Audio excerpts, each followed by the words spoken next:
Invisible Experts Podcast. Well, welcome back to this podcast, Invisible Experts. Today, I want to talk about ethical seafood and the future of sustainable food systems. I have here with us my friend Wasseem Emam. We actually met through our family's gatherings and family matters, family activities. And for me, it was a big surprise. I think it was really good to get to meet you, man. Knowing someone who has so vast experiences in this topic, and it actually fits perfectly what we talk about: sustainability, the world, and summarizing it is to make the world better. Okay, so today I think it's gonna be a very interesting podcast. It's our podcast number 32. So Wasseem, how are you, man? How's it going?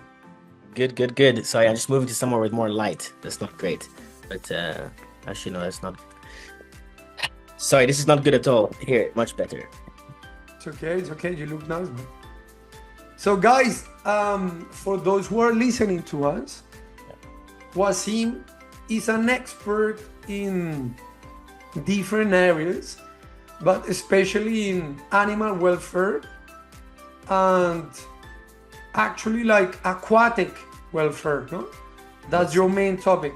But before we go in depth about this, bro, I want to ask you, how are you, man? How's it going? How is family? How is everything?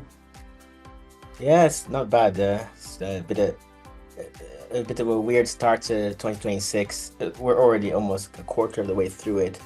I started the year right after Reyes. I had to go to London for the surgery that I mentioned, and then my second son was born some weeks after, so it was kind of a strange start to the year. And now I'm traveling to Saudi Arabia in 2 weeks with my family, and of course the craziness going on there. We'll see how that's going. I'm going to Mecca. It'll be my first time ever going to do Hajj. Well, like Umrah, it's like a mini Hajj, but all my family are going, so I can't miss the opportunity. So that's great, man. So listen, that's crazy because I was planning to go to Dubai and I canceled it, bro. Really? Yeah, I wasn't really sure to travel during these times, man. I think it's just maybe, I don't know, I have a group of friends there and they advised me, no, man, stay. Now we don't know what's gonna happen, it's better that you just stick around Europe. Don't come. Maybe I'd own it another time. And actually, we booked the flight through Kuwait Airways, and they were really keen on, even postponing the air flights or maybe just give us the money back. So maybe it's gonna happen in another time. I mean, I don't think Dubai is. Yeah, I mean, it's low risk, but it's good for you in case you get stuck there. That's all. Good for you not to go. Yeah. But I don't think anything would have happened to you, likely. Really, this situation is looking like it's going to end soon, unfortunately.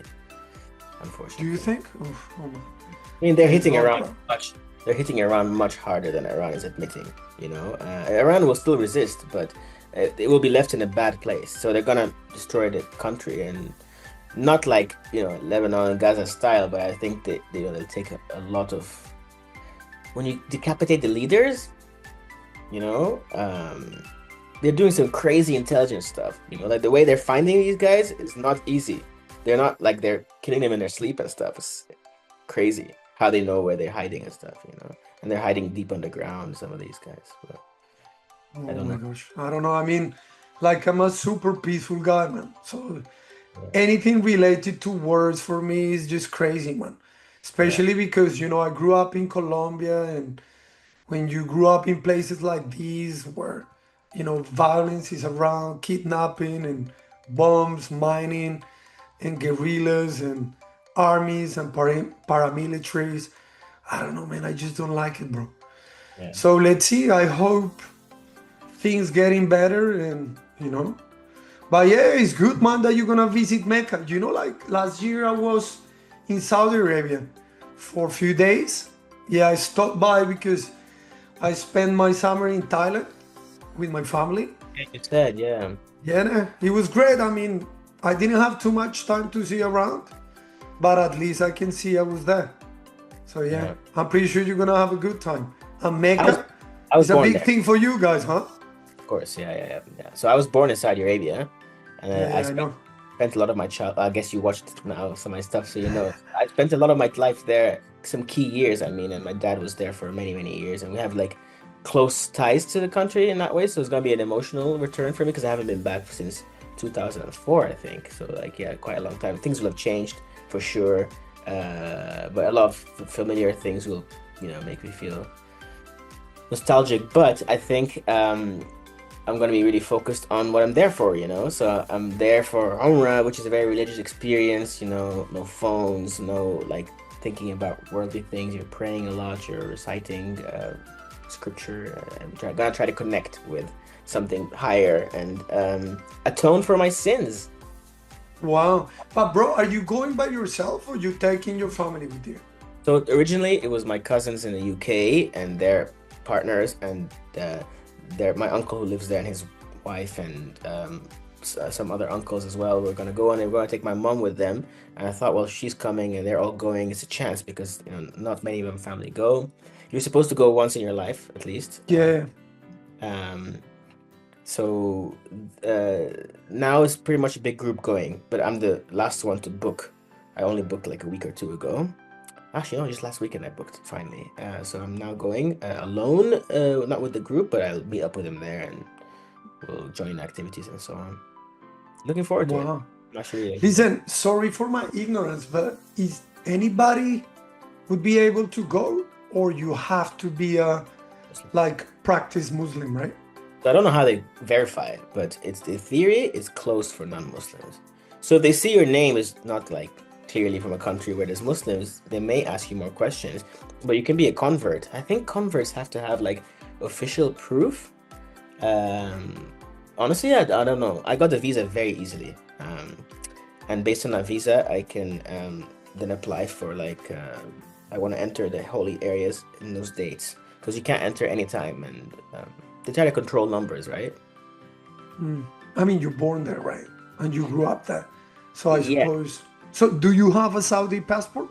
I don't know. But there's one thing is entering Saudi Arabia. Another thing is entering the holy area of Mecca and Medina and stuff. Those areas are controlled. Not anyone can enter. So even when you apply for a visa, it says you are not allowed to enter Mecca and Medina. And even for Muslims, Hajj is a separate visa. They control that very tightly because there's huge numbers that come every year. It's a huge, I mean, I guess you're into like sustainable tourism and stuff, right? Yeah, it's like going to Jerusalem or something. Exactly. More. It's a holy place. But more. It's the 100%. Yeah. probably the best place on earth because of the number But of billions of yeah, I people. was thinking, man, because maybe I'm not sure about it, but I think in terms of population, Christianity and Islam, they have the big numbers. And I'm wondering who's got more. Christians, still Christians.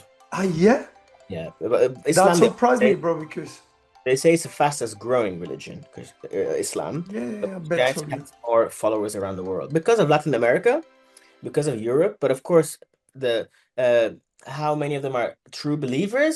That's a different story, you know. Like Yeah, I see. Maybe some people define themselves as Christians, but they don't really practice, is it? Because actually, like the biggest, if I'm not mistaken, bro, the biggest country in the world with more Muslims is Indonesia, no? exactly. It's almost 300 million, bro. Exactly. So Indonesia and then Pakistan or India are the second. Yeah. I think Pakistan has around 200 million, so imagine, bro. Yeah. So Pakistan is very heavily Muslim, and India has a minority or whatever Muslim, but it's still huge. So those 1.3, bro. 1.3 billion. that's So not- imagine. Just Exactly. 10% is enough, you know, Exactly. just to add it up to the numbers. I think it's like 20% or so, maybe more even. Yeah, 20%, man. I think so. That's why it's like I don't know. there's always been issues between Muslims and Hindus in Yeah, in the north. I know. I'm not like super knowledge about it, but I know the conflicts. Even like Kashmir, no? It's like a separate zone. Oh man, amigo, I hope you have a good time. You have time to detach yourself from technology and put your thoughts over there. That's great, man. Listen, I want to start asking you, what inspired you to study and after study carry on with your own projects about animal welfare and aquatic welfare? What was the inspiration? What? Where do I start? So like, I mean, as a kid, I've always liked animals. I think biology was probably like the most natural subject for me to study. I think I had a natural connection to that. It was a thing that fascinated me most, and it was a subject that I cared about the most. It wasn't the one I did the best in academically, but it was one of the ones that interested me. Unfortunately, they always say you can either do what you love, what you're good at, or what's gonna make you money, this kind of thing. And I was more focused on, okay, what am I good at, like quote unquote good at, because how do you define that? So actually, languages were always one of the things I used to do really, really well on. And history, I did well in, like business studies, really good at business studies. I used to kill it in those classes. I was a top always in like high school. So I went to the UK for high school. I did A levels there, and my top subject was business. So I thought, oh, maybe I should go into business studies. My dad was like, no, please don't do that, because in where we come from, business studies is like what you do if you can't get into anything else. I'm going into very controversial territory here, but that is a system. If you have good grades, Yeah, I see. and he's a doctor, and we come from a family of people with all like kind of who all wanted to be doctors and stuff, or are doctors. So they were, if you can't get into medicine, you go into dentistry. If you can't get into dentistry, you go into pharmacy. If you can't get to pharmacy, you go into, well, engineering is another track, also very prestigious and well regarded. I'm not telling you this is my view. I'm just saying this is the culture. Yeah. Yeah, the But I lived, culture set. Yeah. but I lived in the UK, and I told my dad, no, I don't care. I want to do business. So I went into business studies. And in my first year in the UK, I was in Manchester. I realized that I don't actually like it, and I wasn't really enjoying the degree. And like there was a lot of economics and like finance, how to like optimize, very mathematical actually. So when I actually dropped out of my degree in Manchester, and my dad encouraged me to go to Canada because we had applied for a residency there years ago. And he's like, why don't you go? You can become a permanent resident. We can have a future in Canada. The UK is kind of dying a bit. That's what we thought at the time. I moved to Canada, and I started a degree in international development and environmental science. So I did double major. And I was just like one of these students who loved studying. So I took more classes than I had to actually pass. I was like, all I did really in Toronto was study, study, study. And I did a lot of internships and work placements. As part, you probably heard about that in my other podcast. But one of the work placements I did in Canada was with fish. And I'd never really thought about that before. But being out on the water, working on boats, working with like gear and like putting all this stuff on, and like I felt like, I don't know, really cool line of work. Not even about the mission, just about the work itself. But then when I actually started looking at how vulnerable fish were and how no one really thinks about them because we don't relate to them. I say fish, but I mean aquatic animals. Dolphins and maybe whales a bit more because they are mammals, not fish. But most aquatic animals, they don't make sounds in the same way that we do. When you're killing them, like taking them out of water, they're not even, screaming, right? Whereas a cow and a pig or whatever, it's very different. So I started thinking about all the suffering that goes on that no one is really talking about, and that's what led me into more studies. I'm giving you kind of like a short version here, but No, sure. It's a good overview. I mean, for us, but also for our viewers and listeners, no? Oh, that's great, man. So, like, I'm wondering, okay, you have animal welfare, and then you have this aquatic welfare, right? So I want to just make a little bit things. I want to do everything organized. So, what do you mean by welfare when we focusing on animals and the aquatic life also? So the word animal welfare, the term, was first used more in the veterinary world, like sort of, and also with wild animals in terms of like, or like in the zoo, are the animals being kept in a good way? So welfare in zoos was much talked about. Are we giving them life similar to the wild? And then for farms animals, for pets, there's a lot of animal welfare things, like how are they treating our dogs and cats. That's a whole area of work very close to the veterinary trade, because the vets are the ones who are the frontline people for that. For horses and like what they call equines, there's lots of animal welfare things to make them race better and look after them. People usually really care about the horses that they own normal, right? Because it's a asset.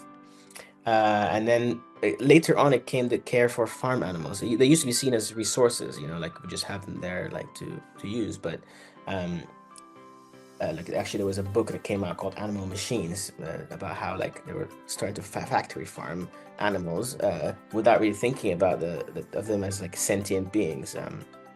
So like let's say 100 years ago, people start to think, about okay, maybe these animals are sentient, maybe we should protect them, and then the UK was the first place in the world that brought in some legal protection for farmed animals. I'm talking terrestrial, like land animals, so cows, pigs, chicken, maybe chickens less actually. They came in later, but definitely the big animals. People start to ask, are we, treating them well? Are we killing them well? And so on. And then a whole area of science started developing around that called animal welfare science. It is its own field right now. It used to be something within veterinary science or medicine, and some places it comes under more agricultural departments or faculties. Sometimes it comes under biology and sort of environmental, rural affairs. But that's kind of the origin of the movement and the science. And then people eventually that led to, well, what about aquatic animals? Because they're also being farmed now. So once an animal is under the care of humans entirely, the people start to ask questions about, is there a duty of care that we owe to these animals to treat them in a way that is morally and ethically acceptable? Yeah, I get it. So basically, like welfare is the well-being, of the animal wildlife, including the aquatic animal wildlife, right? Yeah. I'm thinking like actually you were right, man. Usually like there is a tendency to be more aware of the terrestrial ones, right? 100%. If you actually see the biggest, I don't know, organizations that look after animals and the animal wildlife, they usually focus in on the terrestrial ones. Yeah. So why do you think fish and aquatic species have been overlooked for so long? Do you think because of fear of the ocean? Because the ocean is so unexplored and there are so many mysteries around it?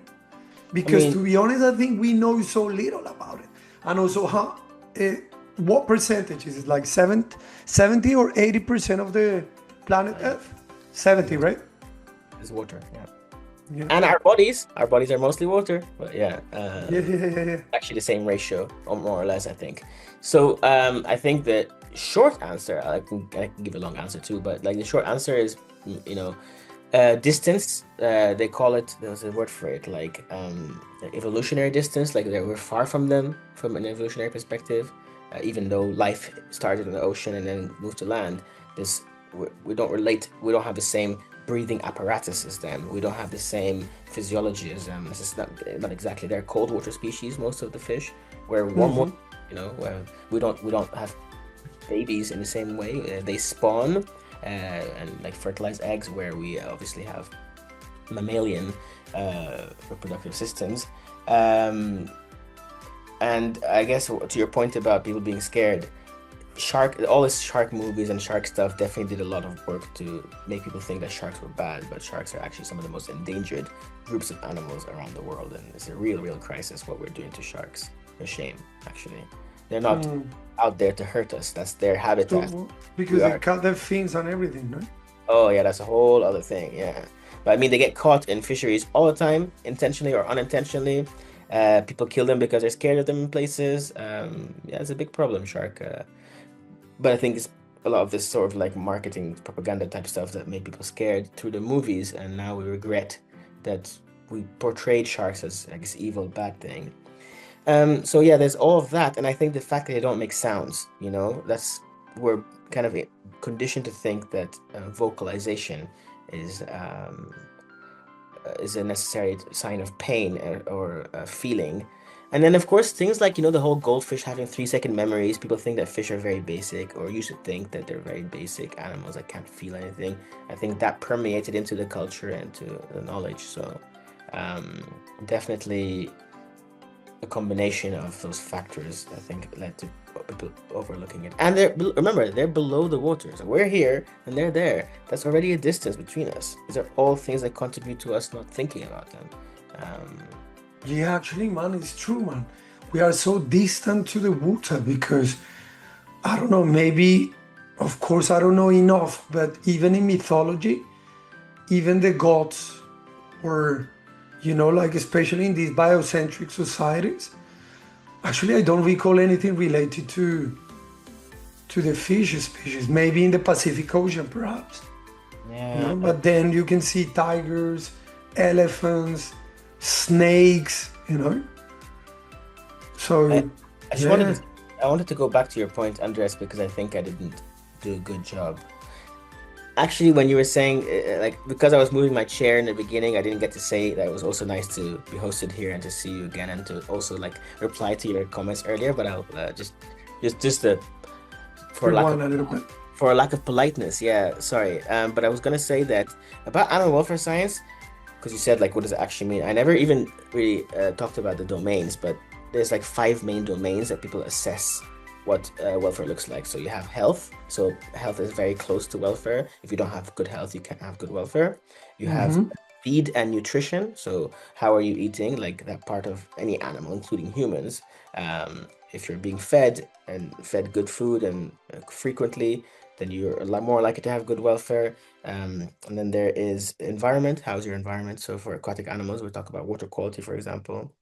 And then Mm-hmm. wait, health, nutrition, environment, and then it's behavior. So we look at your behavior. I know if you're displaying behaviors that are unusual or not like you for your species, then that probably is a sign that you're not, or it's a proxy for stress.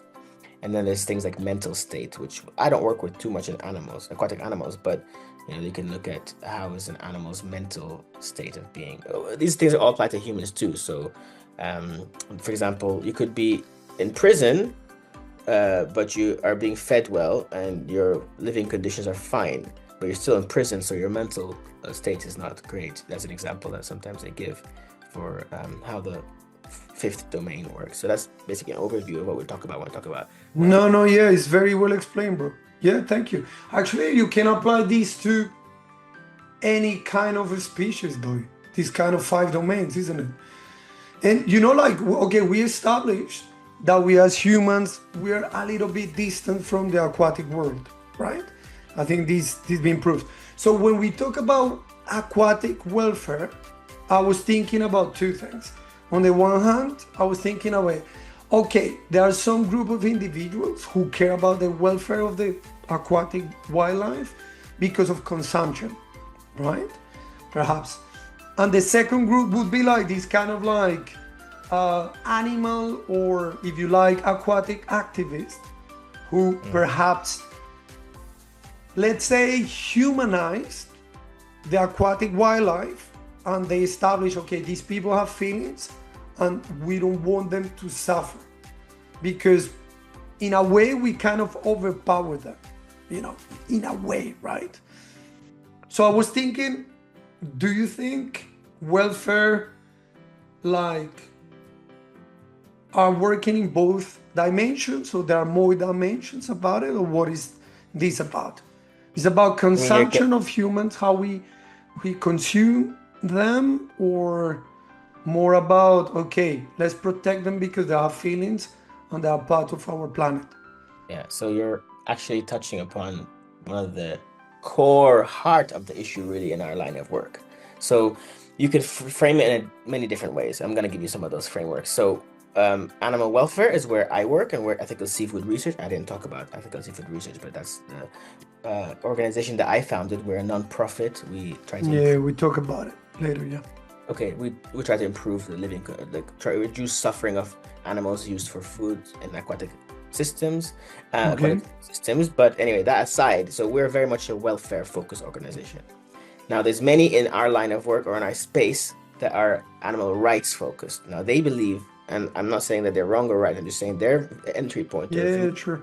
is that animals have legal rights and should not be treated as moral objects that have equal rights to humans, and we don't have dominion over them. Of course, that is not recognized in law in most countries in that way, but they believe that. And they're mostly vegans, they are activists in many cases, but that's the whole thing of animal rights versus animal welfare. We don't tend to talk about animal rights because it alienates people very fast in the countries that we work. Imagine or remember that we work in the global south. In the global south, when you start to tell people, you don't have a right to own your goat or whatever, they laugh at you. Humans don't have good welfare, so how are we even gonna convince them that they're animal welfare, let alone animal rights? So you know what I'm I talking love this, man. Actually, this is so true, bro, because sometimes, like, people from the West tend to forget how privileged they are. They have these kind of basic needs. They have food, shelter, health, and then you can top it up to education, security and safety, and so on. And, there are countries like ours where there are people who actually suffer, from different things, poverty, violence, and so on. So telling them, come on, man, you cannot own your goat and you kind of like humanize it. Yeah. It's crazy. I mean, it's just a matter of perspective. But also, there is something, I don't know if it happens in Egypt or maybe in the Middle East. I was thinking about natives, the indigenous people. Yeah. Even that they tend to be biocentric, they understand there is like a cycle of life, if you wish, where we consume them, we respect them, but maybe we are on the top of the food chain. Yeah, so I mean, I have changed my mind about things a lot, and I still do. I don't think there is a right answer, at least for me. Look, I think it's stupid to be like, no, this is the right, because some people come at it from a religious perspective. There's no right and wrong when you're talking about religion, right? Because that's just that's a faith-based thing. If you believe that God has given you the right, then I can't convince you otherwise, right? So there's certain things that I just don't enter into discussion about at all. But I will say that.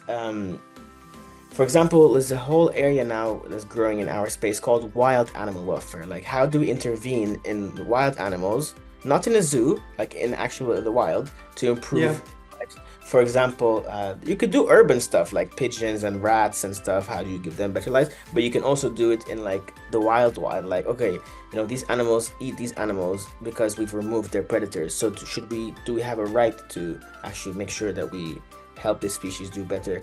It's a very complicated field. I don't know too much about it, so I don't want to like kind of criticize their work, but it becomes very much, okay, now we're talking about a whole other, like, what is our duty or role to play as the higher person in that food chain? Maybe not in a food chain, but in like more evolved beings, I could probably think of some examples there projects that they work on. There are birds that lost their niche in the ecosystem, and as a result of deforestation, and there are things that we can do to improve their survival. And of course there are conservation programs, so there's a bit of an overlap between wild animal welfare and conservation. It's not my field, so I won't talk about it too much, but just to say that you're completely right that you enter a whole area of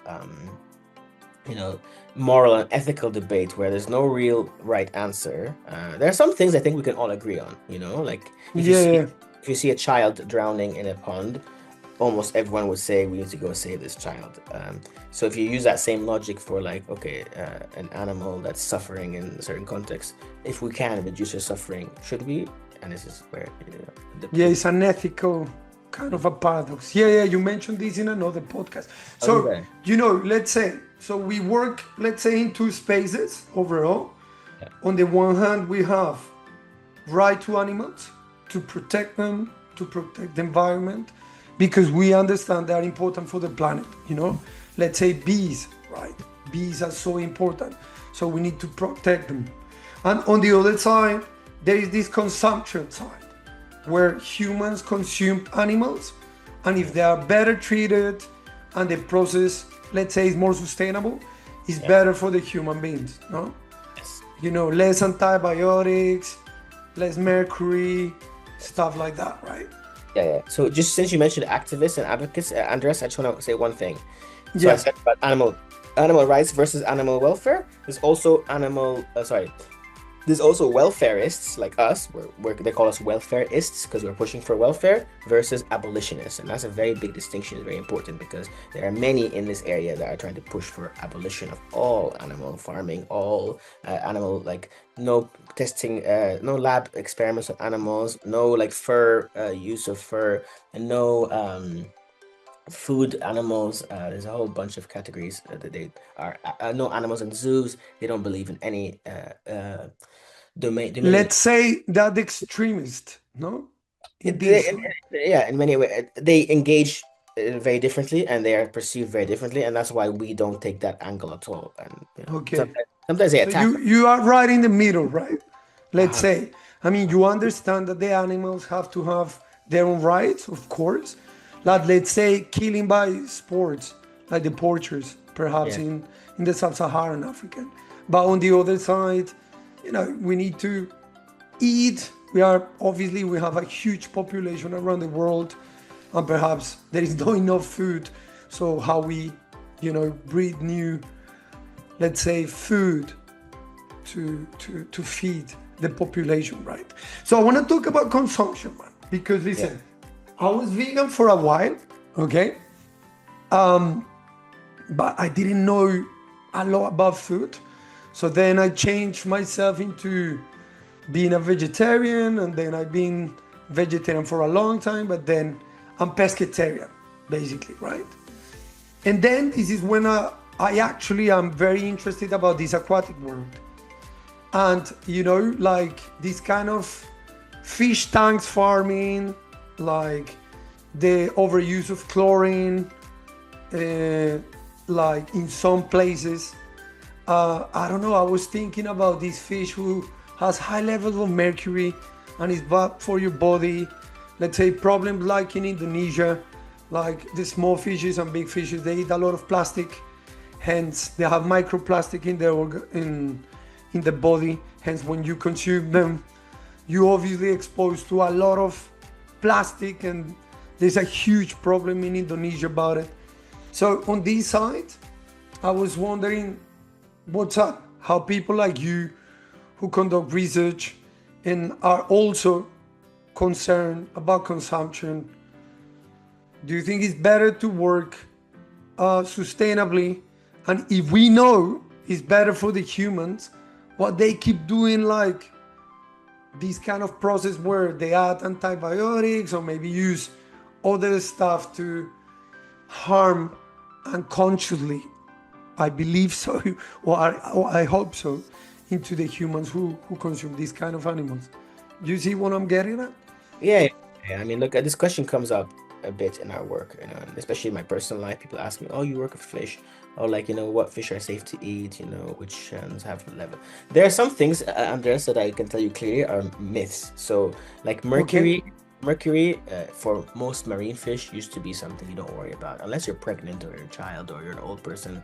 Most people can have higher levels of mercury, and even fish like migratory fish, they don't have a chance to accumulate large quantities of mercury, especially younger fish. If you're eating now, we're eating smaller and smaller fish. They're not even living long enough to accumulate that much heavy metals. I don't want to say just mercury, but I don't think the science has proven that. So actually, my very first job that I talk about a lot, that got me into fish, we were doing exactly that. We were taking samples of fish that are caught in the wild and taking them in a lab and looking at how like the levels of contaminants they had. Mercury was a bit of a concern in inland freshwater fisheries, only for pregnant women and children and stuff. So they had a guide in Ontario in Canada that they published every year that informed people how much they could eat of each species. Yeah. But in the case of marine species, which is most of what you're referring to, and what most of what people are referring to, I wouldn't really be too concerned. Microplastics is a big concern, but you're getting that from other sources anyway. Like that's a crisis. 100%. Vegetables, everything has some sort of contaminant now that they say that, well, this was like in university. I can't imagine now how bad it is. Even Inuits who have been like uncontacted by anything, they looked at some of their like body compositions, and they have high levels of was it PCBs and dioxins? There's like a few things that have just been disasters globally, because they eat animals that travel and stuff. Anyway, so I think there's a lot of issues to unpack there. That's definitely not the area that I work in. That I'm too informed in, so I don't want to like say things that are not true. Um, but I think what the question you're really asking is what's safe to eat? Should I eat? How do we deal with this? Uh, I what I want to say is that for most fish species, they have a reproductive. Their strategy for survival is to have many, many, many babies. Well, many eggs. The females will lay thousands, if not millions, of eggs. The males will go fertilize them, and they'll have lots and lots of baby fish.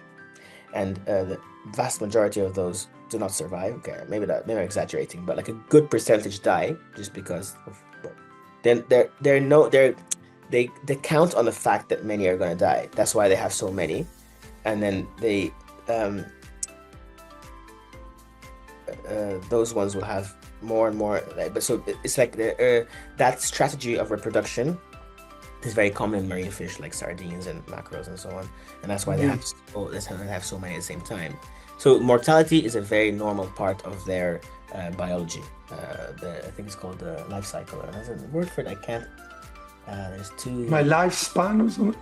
Yeah, it's kind of like the way that they have evolved to survive, right? So if you think of humans or elephants or many mammals, they have one child, or maybe two if they're lucky, or three or whatever, and they'll take 9 months, and then they'll be babies for a long time. Like it's nothing the same at all. These guys, they have their babies and they let them live their lives, so they know they're gonna die. So naturally, fish are dying in high numbers.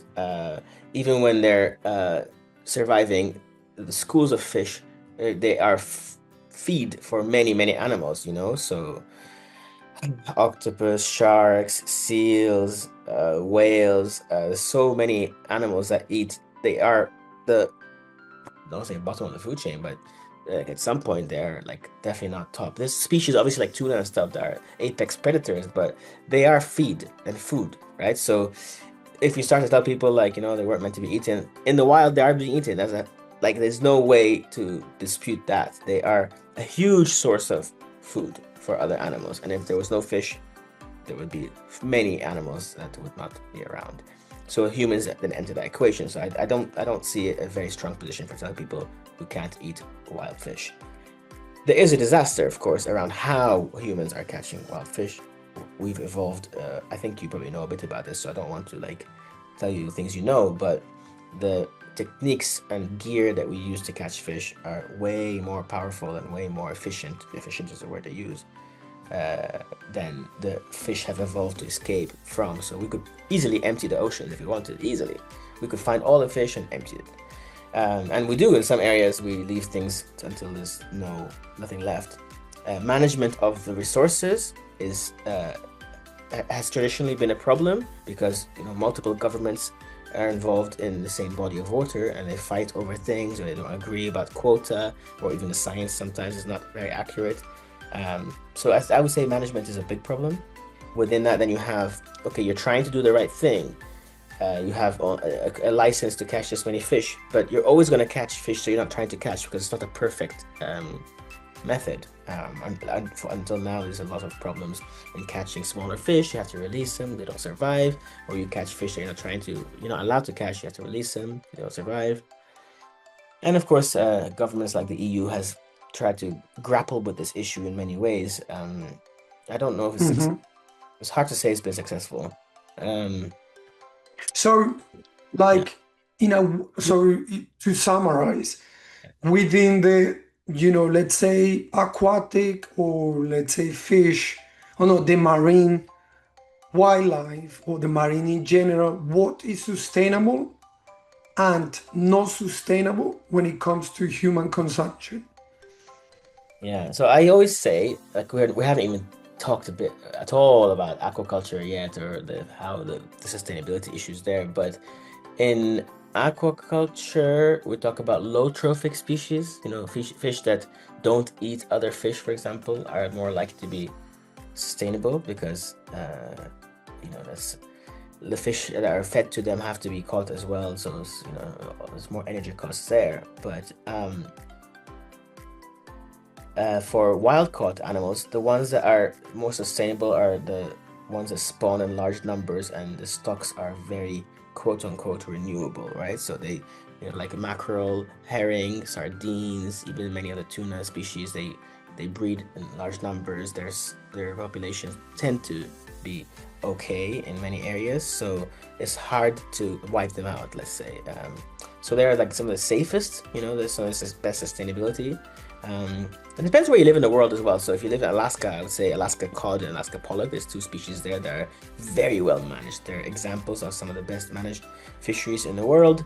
So in the UK, well, actually now mackerel is not doing well, but it was one of the fish species that they wished more people would eat because everyone wants, cod and haddock and there's fish and chips. So how about in Spain, bro, where we're based? Yeah. So in Spain, in the Basque country where I am, bonito is like a big one, but the bonito is not from here anymore. Most of it is coming from Africa. Yeah.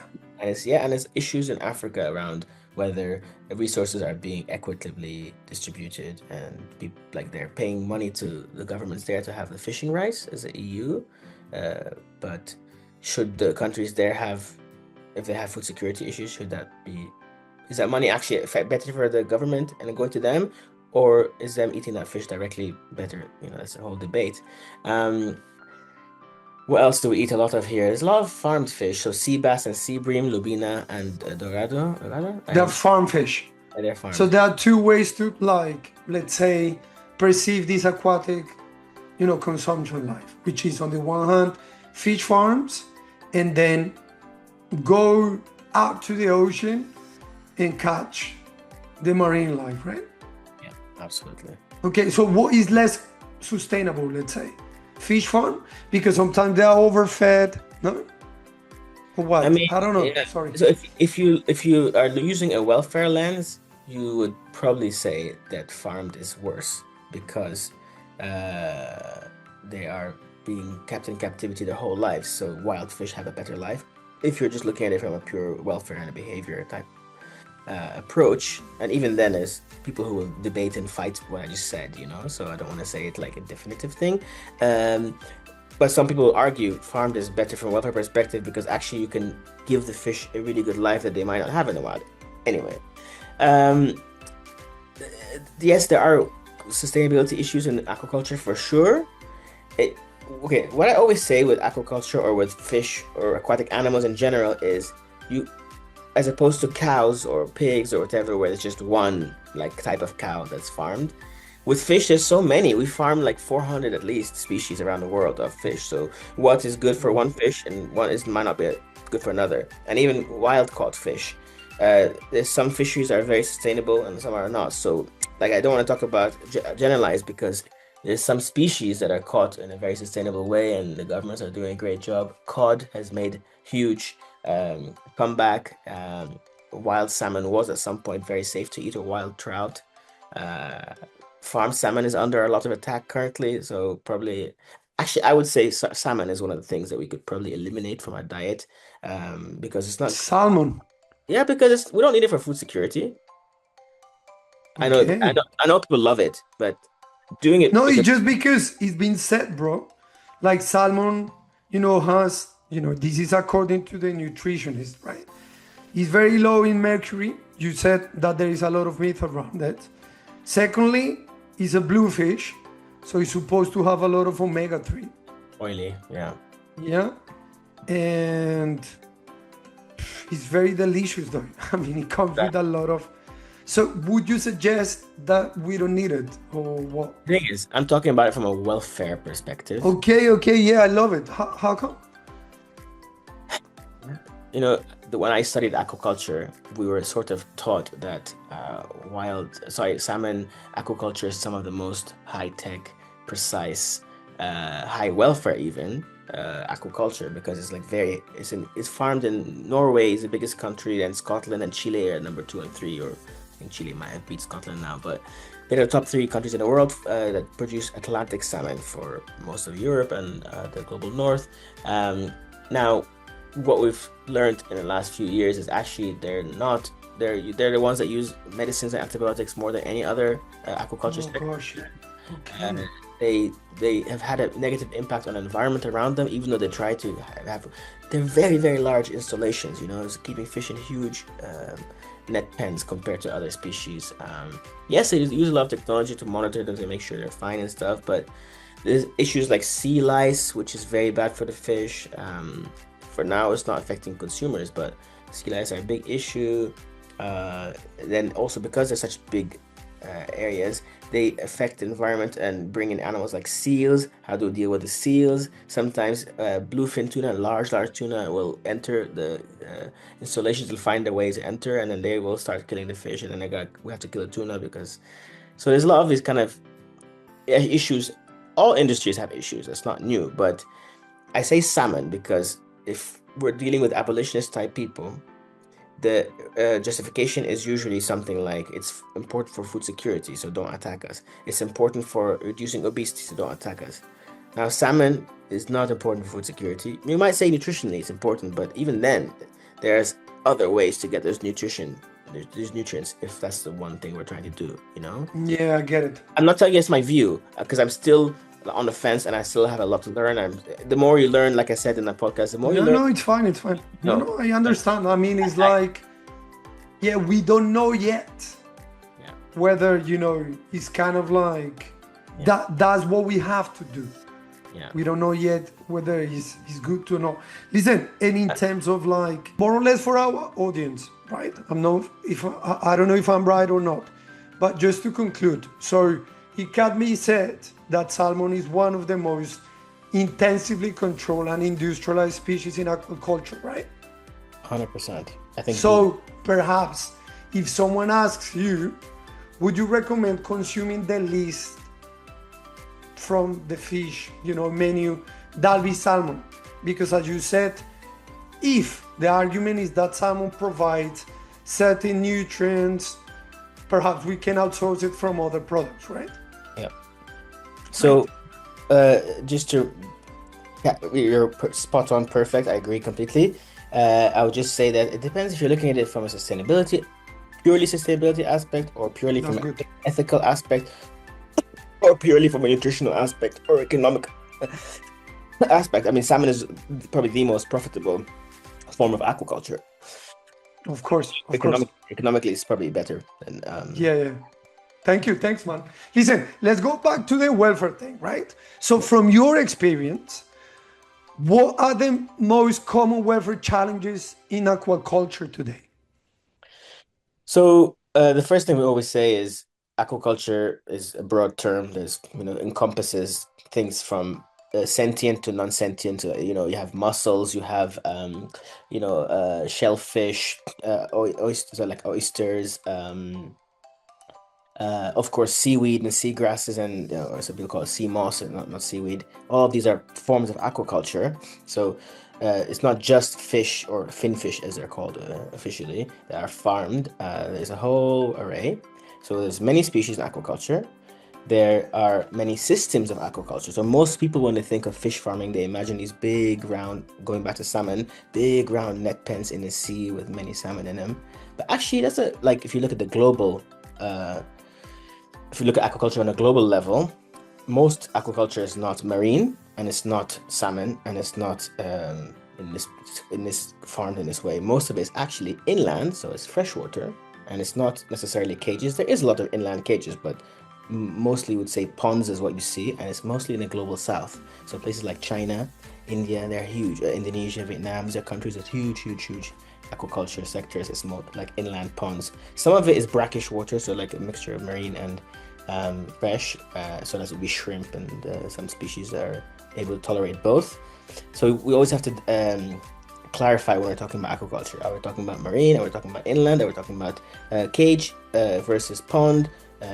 Global south, and of course, when it comes to the species, everything changes. So some are cold water, some are warm water, which means very different physiology, very different life history. So, however, there are things that we can say apply to almost all the species, and I think we talked about this in part one, the different domains of welfare, which relate to also the domains of challenges in aquaculture. So water quality tends to be one of the big issues, especially in inland freshwater ponds where you have more control. You can actually change the water, just like you keep fish at home.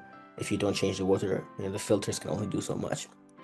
In open bodies of water like lakes, so in South America there's a lot of lakes, and in Africa there's a lot of lakes where they have huge cages.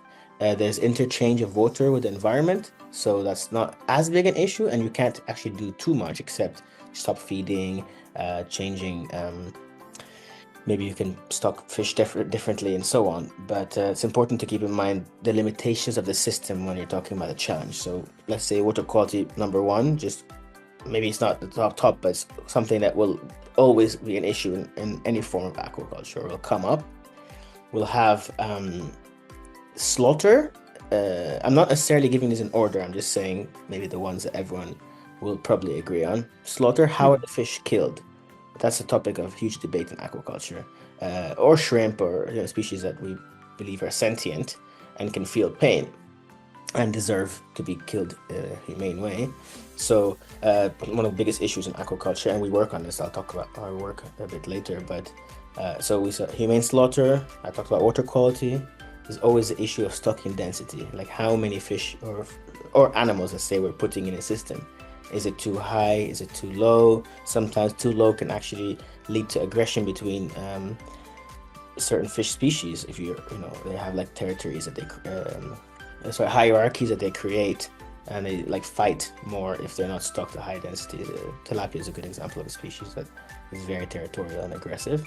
I talk a lot about tilapia because it's the number one that I work on, and I guess about tilapia from back home, since Colombia is a tilapia farming country as well. Yeah, true. So that's water quality, stocking density, humane slaughter, or well, let's say better harvest. So the word that they use, the sector is they talk about harvesting fish or harvesting animals, aquatic animals. What are the other ones?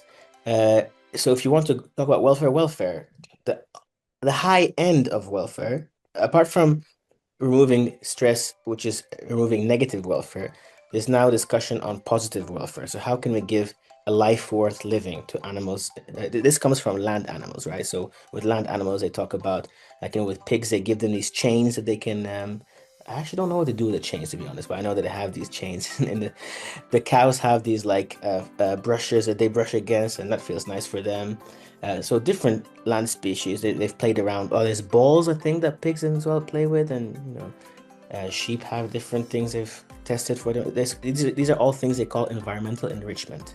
So for zoo, it all came from the zoo world, where all talked about how do we give captive animals a more similar wild, like natural type of habitat. So they put these things to entertain them. And with pets, we think about enrichment all the time as well. Now that same concept has been carried over to aquaculture. So some salmon enclosures, they put kelp, like seaweed or some sort of vegetation, to make it feel more natural, to give them hiding spaces for some of the younger fish, to add substrate in some of the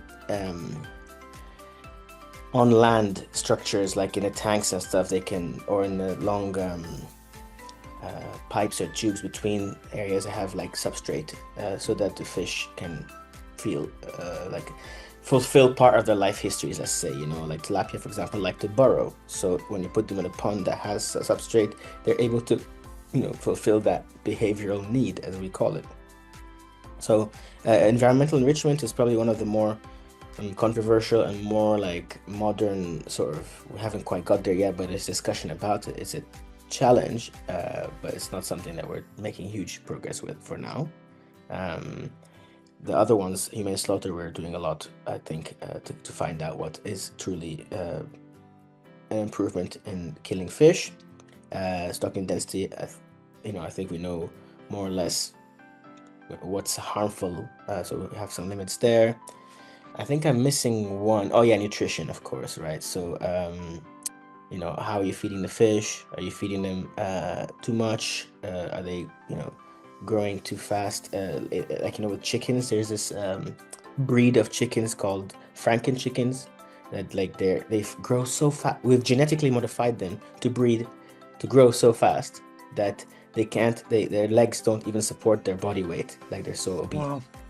But it's good for the industry because they're fat and they're good and it has lots of chicken. Oh But my God. yeah, there's all kinds of horrific things from the I land guess the water quality too, no? for chickens or for fish. No, for fish. 100%. That's number one. Yeah, of course. So I was thinking when I was reading your work and other stuff, sources, papers, and so on about this topic, because of course I'm not an expert on it. Yeah. I was asking myself, can something really be called sustainable if the animals involved are suffering? If the animals that are involved are suffering?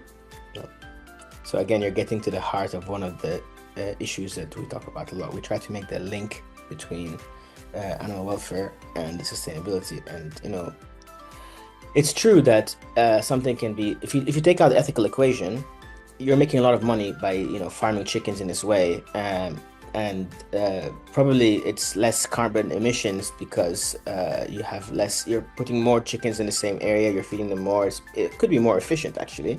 Probably is. That's why they do it. The EU lobby, the ones for like poultry and all that, that's always their argument that if we had higher welfare standards, it would mean we have lower carbon, like we would have higher carbon footprint. So make up your mind. They always say it to us, like, make up your minds, what do you want? And we don't think that's a very fair argument. But to your point, sustainability for us has to have an ethical dimension. To be truly sustainable, it has to. Okay, so with carrying capacity, we talk about social license, right? So if you don't have a social license to carry out the activity, how can it be truly sustainable? You're taking me back to my studies now. I haven't thought about that concept for a while.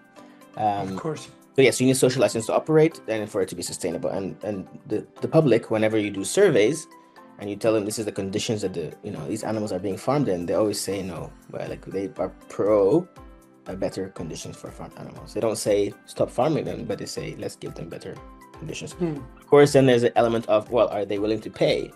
And we can have a whole discussion about that. But no, obviously, I don't believe that you can truly have sustainability without. Okay. That's great. I want to bring in one last point, and I'll say it very quickly. So there are two frameworks that come from this sustainability debate that you're probably familiar with. At least one of them, the One Health. One. Yeah. So One Health is all about, if we look after animal health, we're also looking after environmental health and human health, right? So they're all interconnected. That's like the three spheres that they have. And from that emanated the One Welfare. So we look after animal welfare because it means it has environmental implications, positive, and obviously for human welfare, they're all inextricably linked. They're very connected. So sustainability has to involve all these three. Yeah, I feel like to me it's a given. That's why I don't. And this is one, and the other one? One welfare and one health. Yeah. Okay. And some people even call it one health, one welfare. Okay, that's great. So actually, like when you mention us, I want to talk about ESR, ethical seafood research. So can you please tell us what is this about, how it started, who are the people who are behind the ESR? I think that would be really good because so far we were talking about the area that you know the most, is your area of expertise. But now I want to talk about your baby, if you wish, this kind of like organization that leads and is leading and doing very interesting job about this aquatic life. Yeah. So officially we started in, I think, March 2021. It was during COVID, everything was online. I had just returned from Brussels. I was working with the European Parliament there. I was with the Committee on Fisheries, and one of the roles I had was to review reports that were commissioned by the Parliament, that they would commission experts to write reports on topics around seafood and fisheries and so on. And I was reviewing these documents, and I was seeing the consultants that were being awarded the contracts, and I knew a few of them, and I thought, well, when I finish this contract, I wouldn't mind actually being on the other side, writing the reports as opposed to reviewing them. So I, reached out to a few people from the ones that I could see their names on the reports, and they said, well, the first thing you have to do is register as an entity as opposed to just yourself. It helps to, add legitimacy. So I just, went away and registered as a consultancy first. And I chose a name because, my studies had been around fish welfare, and my supervisor at the time used to always say,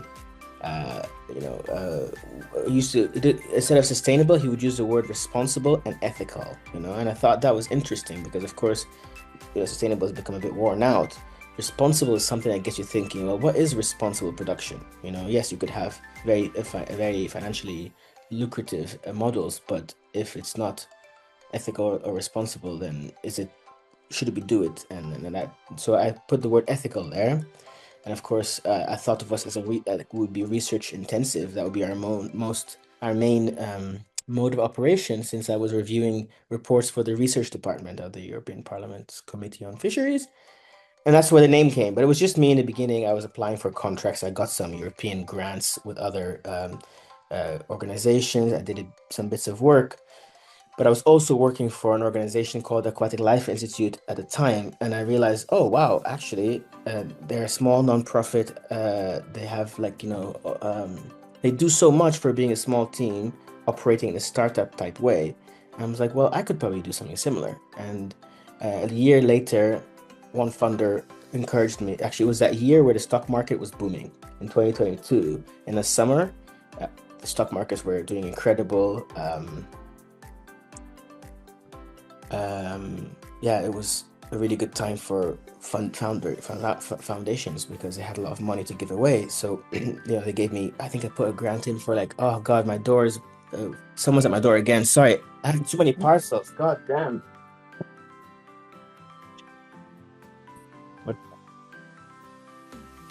Okay, so I was basically saying that in 2022, the stock markets were doing well and the foundations had a lot of money to give away.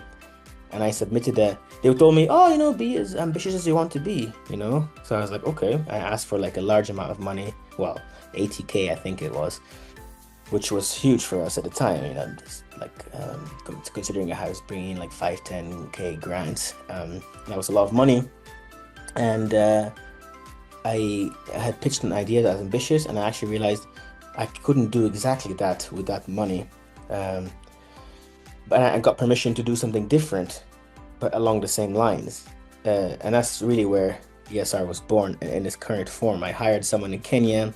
He encouraged me to, go down the route of fish welfare improvements with farmers. And we, one thing led to another. So it actually was born in Kenya, even though I wasn't there. I was in Tanzania. I was in Zanzibar doing a residency at the time. And I came back to be with my family, of course, because I had a young son. The next, so I started to look for other funders, and one funder said to me, hey, well, you're from Egypt originally, and Egypt is a big aquaculture country. We would fund you if you do something in Egypt. I said, sure, I'm not going to say no. And of course, that's where I did a lot of my research previously. I had a team there already. So they gave us a small scoping grant. We took that. We wrote a report after some stakeholder workshops of the major welfare issues that we were seeing and were being reported to us. And then we went back to the funder and said, here are the issues. And he said, well, do you want more money to start solving one of those issues? And that's where our now largest project was born. And at the same time, another organization came into Egypt, funded by the same funder, to bring their tools to Egypt. So I can talk about those two programs. There are two biggest programs that have been for the last couple of years. It's all around how to improve the welfare of farmed tilapia in particular in Egypt. So our Egyptian program grew substantially, And at the same time, we had Kenya that I was trying different things in, but it was always a bit difficult in Kenya because I'm not from there. And my director, the country director at the time, he doesn't have an aquaculture background, so it was hard for us to penetrate. But I haven't given up. We have someone now different trying.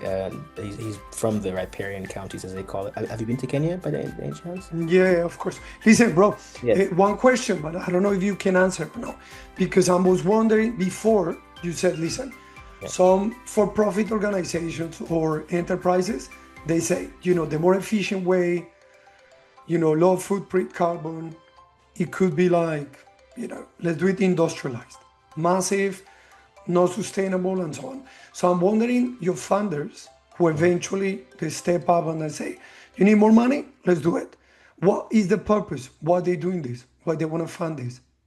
What is the what is worth about sustainability? I think this is something key for our audience. Why do you think? Maybe you do know by a fact, or maybe you No, I know. cannot talk about it, but No, I that know. would be interesting why they are funding this. Okay, so it's just I was trying to save. Okay, you don't mind lengthy conversations, so I'll just go for it. But no, I can tell you completely. The funders that I'm talking about, and now I'm part of a movement that these funders are part. It basically is a whole movement, right? There were some philosophers at Oxford, and a guy at Princeton, I believe, yes, Princeton, called Peter Singer. They are all philosophers or philosophy-oriented, academic people. They came up with these concepts, a concept called effective altruism.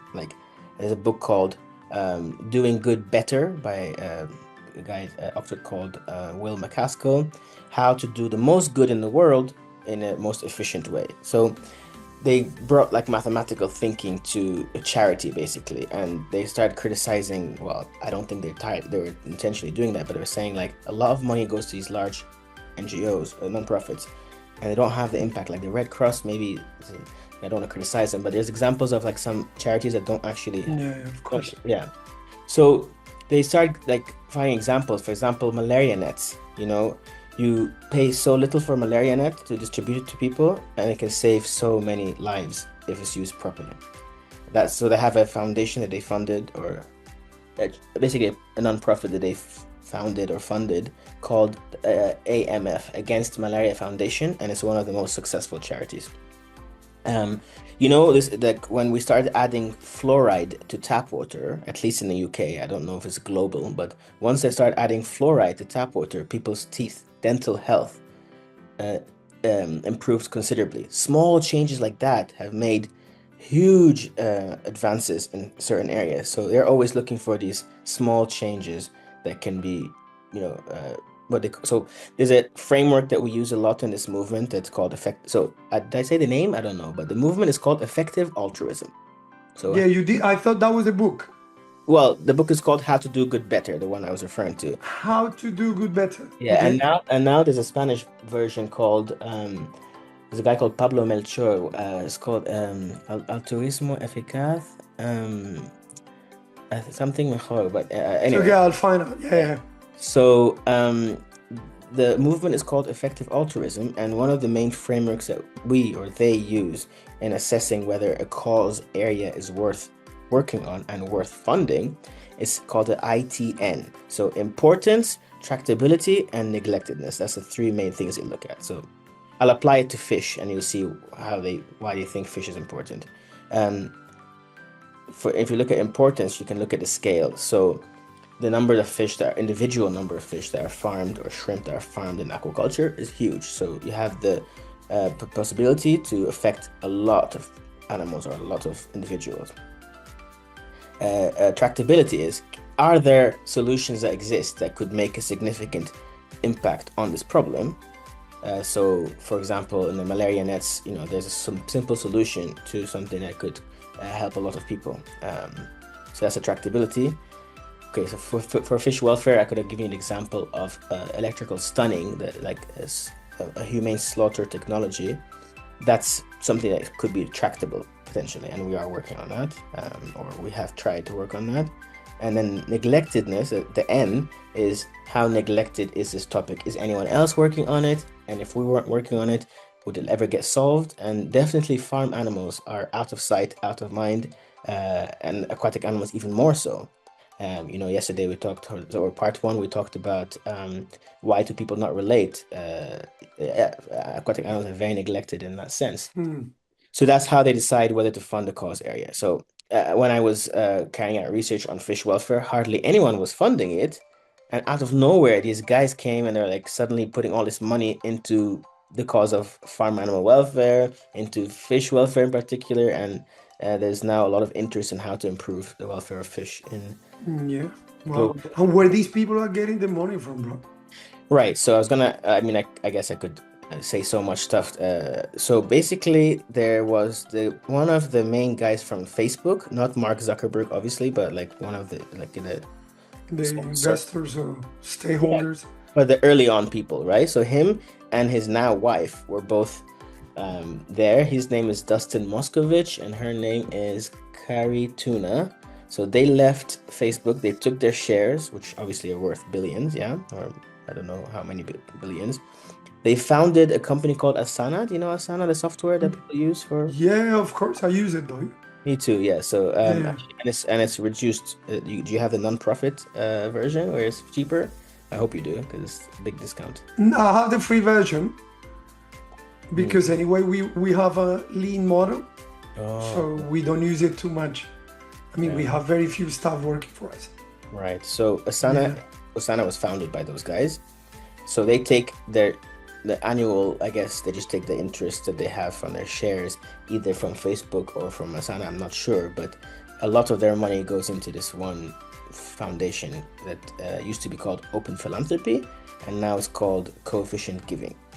Coefficient Giving is an effective altruism or EA aligned funding body, let's say, because they don't have the funds themselves. They actually just make decisions and they pass it on to the funding vehicles, as they call them in the US, and they are the ones who distribute the funds. So that was our biggest funder, Coefficient Giving or Open Philanthropy, for the last few years. They also funded some of our close collaborators that were working in Egypt, and a lot of the movement that we're part of has one way or another been funded by their funds. And So initially, you guys started with an objective, and because of that funding, you guys are focusing on these two projects for now. Yeah. Right? This is ethical seafood research. Not only two, so we have a lot of smaller projects. Yeah, of course. Yeah, but that's our biggest two. So I could also talk about caviar, and then you told me about the future. I think you asked, so seaweed is now becoming a big area of work for us, and I think it might grow because there's a lot of funders in my space that don't want to fund animal work. They don't want more work, like they're very vegan and animal rights oriented, so they don't want to fund anything that results in more animals being harmed. Okay, of course. Yeah, that's interesting, bro. So how many people are working with you guys? So we have a team of 2 in Egypt, plus one that's on like retainer for communications in Arabic. We have, and of course I am Egyptian as well, so I support the Egyptian team. For Kenya, we had 2, now we have 1 person, and we're probably going to take another person on if we manage to get this one fund that I'm looking at.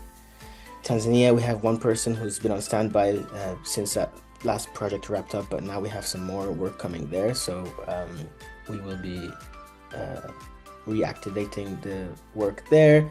In Nigeria, I'm hoping to start a new program, and there's someone in mind that I have to work with there. And then, of course, I have the core operations team, so I have a couple of fundraisers that work with me. They're all fractional, you know this word fractional, like they're not really part of your, like they come in to maybe work 10%. They're your head of comms, but they only do 10% of their work with you, and they have other work that they do. So when they work with you, when they're with you, they're like part of the team basically. So Yeah, of course. yeah, so I have a fractional head of communications, a fractional head of marketing, website and development. I have a fractional fundraiser, actually 2 fundraisers, because we're really trying to push hard on the fundraising side this year. What else? And we have someone for Well, social media is communications. Am I missing anyone? No, I think that's pretty much it. There's a lot of, oh yeah, of course, and I have a research assistant that's really, really supports me. Like without him, I couldn't do so much. There's no one helps me as much as Your right hand or something. exactly. I was just gonna say he's my right hand person. Yeah, and last year I had a Okay. right hand person. So I guess around 10 people more or less that I interact Yeah, with it's on a good. It's daily good. It's basis. good. I mean, it's fair enough. I mean, you don't need to have a big team to deliver big impact. This is being proved. I think it's great for these type of organizations like yours, like us, which is great. Bro, listen, I want to talk about this real world impact, right? You mentioned Kenya Yeah. and Egypt, but before that one, you know, while we are talking, Yeah. obviously you have experienced before, maybe you could have gone to the private industry, bro, and you can even like maybe do more money, you know, stuff like that. So I'm Yeah. wondering, Wasseem, bro, why for you is worth it to keep going with ESR? Because you know, like leading let's say non-for-profit, it can be challenging. Yeah. You know, it varies. You know, in our audience it's most like this. Sometimes you get good money, sometimes the money doesn't come, and you know, it's basically vocational. So for you, bro, what's your inner driver? Why you keep doing this, man? I don't think I've been asked that on a podcast before, so it's really interesting. But I definitely have a very clear answer for it. And I don't know if I was saying it to you yesterday or someone else, but I was reading on LinkedIn this post about how, you know, people celebrate someone who starts a nonprofit, but actually, it's sometimes not a clever decision because what they're signing up for is like on paper usually 60-hour work weeks, you know. At least the first year you're not even paying yourself or you're hardly paying yourself, just like a business startup, I guess is similar, except that you never really make huge money. You're learning all these different things, so your leadership, your communications, all these different aspects, non-profit management that you weren't just like, you didn't study that kind of stuff, you would just find yourself in this position. So there's so much stress that comes with this. You're absolutely right. It's a terrible decision in some ways, and I didn't like, this wasn't my dream. I didn't sort of wake up and say this is what I just found myself here. Actually, we never got to that part when you were asking me about the journey, but I did transition from for-profit to non-profit at some point. It wasn't always like even ESR was a for-profit company. We didn't used to make profit, but that was our structure in the UK, and now we're a non-profit. So I guess the answer is, even though a lot of times I complain, it's so much stress, today and yesterday was Father's Day, for example, in Spain, and my son had a day off, and my wife and him and my mother-in-law, they all went out and did fun things, and I wish I could have joined them, but I had so many other things I had to do if I want to be able to take Easter off, for example, because things accumulate, and if you don't do them, no one's going to do them. Lots of stress, lots of pressure, and all of that, but then there's the small things that make it worthwhile, like for example, I come talk to you about this and I reflect on the journey, and I realize, I look back and see the impact that we're having, and the people that reach out to us and say well done, they support us financially, or they support us, they want to sponsor us, or work for us, or like a volunteer. We get people, of course, I'm sure it's the same for you, but we get people wanting, like, asking us if we have positions all the time. All of this tells me we're doing something right and doing something meaningful. And I guess at the same time, Andres, between you and I, there's an element of proving myself, like I had some really difficult years in my early 30s, like late 20s, early 30s, where I started not feeling very good about myself professionally, even though on paper I had been academically excellent and I'd done everything right. But then I started realizing, oh my God, I'm actually not, like, I started feeling, that's a whole other conversation. But so this has helped me prove that I can build stuff, that I can stick at the work, that I can, be a good leader and have impact and leave, like you said, about your children and, a podcast or something that they see. All of this is my legacy as well, not just the impact that we have on the animals, but there's a personal part for sure. And I'm very aware of that. So I try to get myself out there, try to get the message out there, try to grow grow the initiative, I guess, let's say, because I don't want to say the organization. That's amazing, bro. Thank you for sharing this. And it's true, bro. At some point, we have this kind of like natural need to prove ourselves, right? That we Yeah. could do better, that we can transform, that we can be an agent of change. And Yeah. it's true, man. At the end of the day, you have two children, and they unconsciously they would say, "Oh, look at my dad. He's doing something amazing. He's doing something meaningful." And I get at early age because they wouldn't get about money. They wouldn't Yeah. get about big things. They just get like something that they relate to. And for you, bro, working with animals and doing better for them is undoubtedly a legacy for them, bro. And it's true. And it's good because you invest for something which is very important for the planet, even though people don't really understand, because you need a little bit of knowledge about this. And I was thinking what you were talking, bro, like biology in the high schools or even in elementary schools or secondary schools, I don't think they teach so much or properly, I would say, about this stuff. And this is powerful and so meaningful. So good, man. Well done for ESR. Thank you very much. That's good, man. Listen, let's talk about this real world impact, because here you go. You say, okay, I have an inner driver, what I have done. So can you please maybe, just walk us through Kenya and Egypt, and because they were really interesting. Can you tell the audience what these two examples are about and how ESR transformed them in a way throughout these years? Okay, so I guess I can start with Kenya since that's where we started. We did a survey first, of like the aquaculture sector, farmers, hatchery owners and operators, and some of these like aquaculture associations to see what do people understand about animal welfare, how are current practices, and what are the attitudes towards making changes. This like KAP, knowledge, attitudes, practices. We kind of looked at this approach and we thought, okay, here's a baseline of what that Kenyan aquaculture sector looks like in terms of improving animal welfare or reducing suffering. And based on that, we thought, okay, clearly there's a big lack of knowledge coming out, that people are not aware that fish are sentient and therefore that they should be treated in a better way, or that certain practices are actually harming their own production. And so out of that came the need for training. It was obvious that we needed to do more training. And there was also a need for tools. It was very obvious. And this actually applies to both Egypt and Kenya. So I talked about the money we got for this like stakeholder mapping in Egypt. One of the things that came out of that was that none of these farmers are keeping any kind of notes. When you ask them, like, how many fish died, they have no idea. When did you change water last? I think it was like 2 weeks ago. These are things that if you really want to up your game and sort of be producing better and reducing losses, you don't have to even be like doing like, it's not all about capitalistic type of make more money, but at least reduce your losses. Actually, these are all things that come from the behavior change world. So models for how to get people to change their behavior. This is what I'm talking about right now.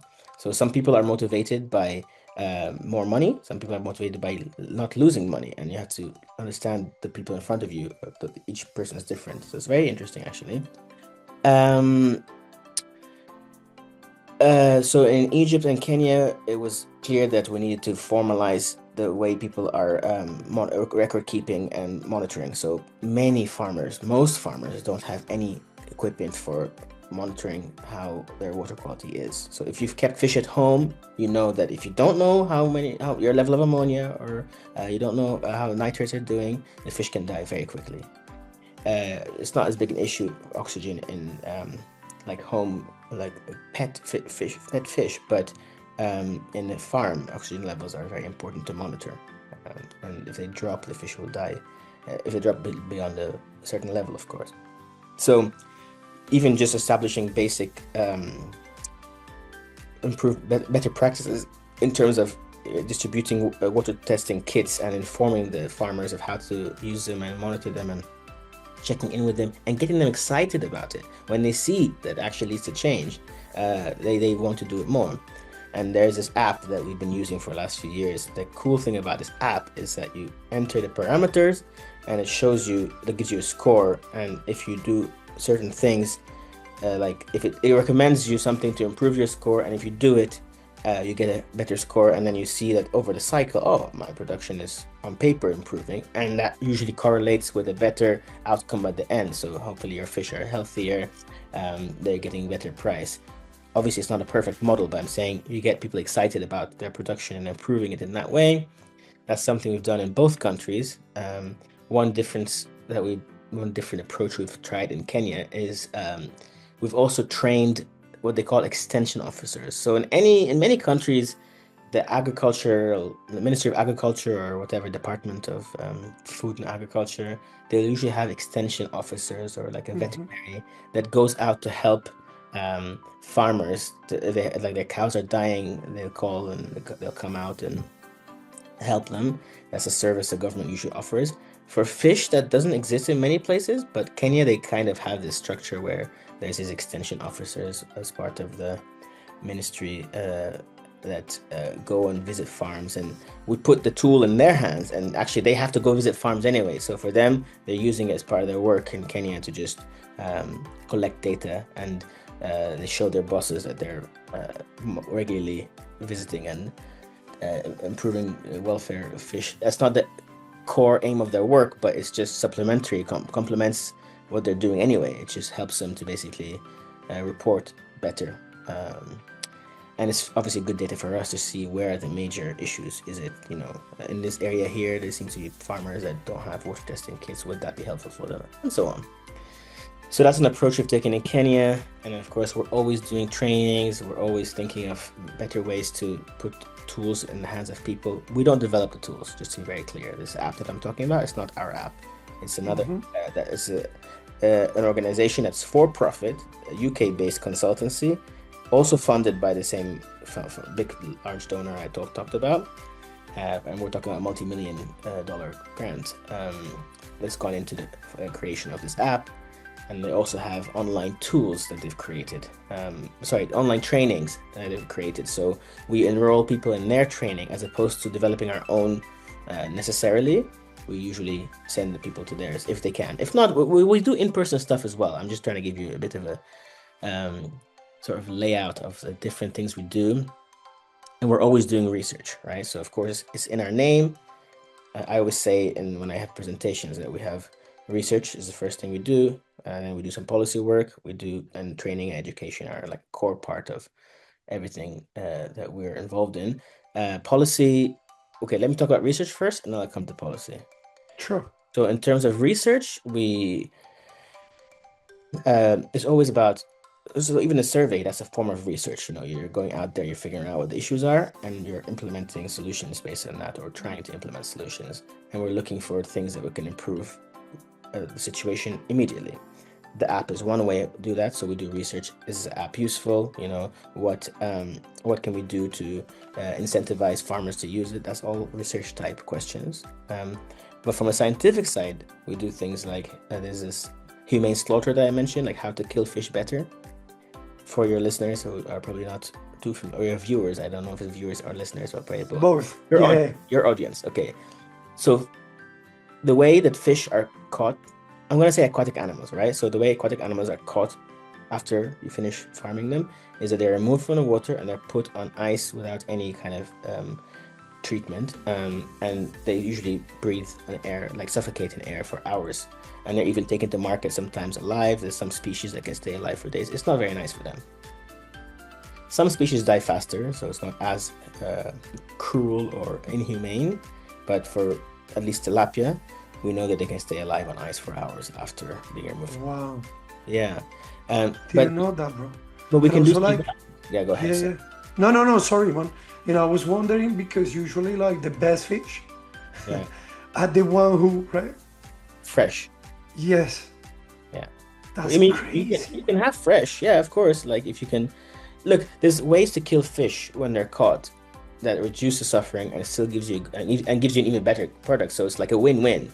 A lot of our work is actually win-win, and that's what motivates me, because I'm not selling a bad product. Do you know what I mean? I'm not asking you to do something that you wouldn't ethical stuff is like if you tell me no, I want to like torture my fish, then you're you know what I mean? Like it's I'm not telling you anything that I feel like is controversial, really.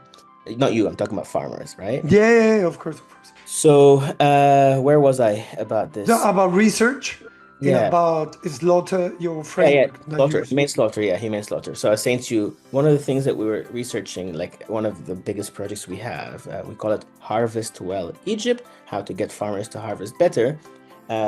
We wanted to bring in electrical stunning. So the fish are taken out, they're put on these electrical like conveyor belts, they're stunned, and then they're put on ice and they die in ice, and it's better for everyone.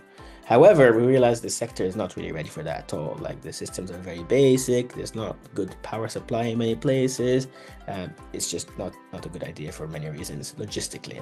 So we thought, well, actually, no one is even doing ice slurry right now. Like Europe, like for the last 10 or 20 years, has been doing ice slurry, and they're trying to get away from ice slurry to electrical stunning. But in our parts of the world, they're not even doing ice slurry. So why don't we start with that? For your listeners and viewers and audience, I'll just explain ice slurry. Ice slurry is where you have ice, water, and usually some salt to lower the freezing temperature. You have like a bucket or a container full of that, and you put the fish in that, or aquatic animals, and they are stunned usually. So it's a way of stunning fish.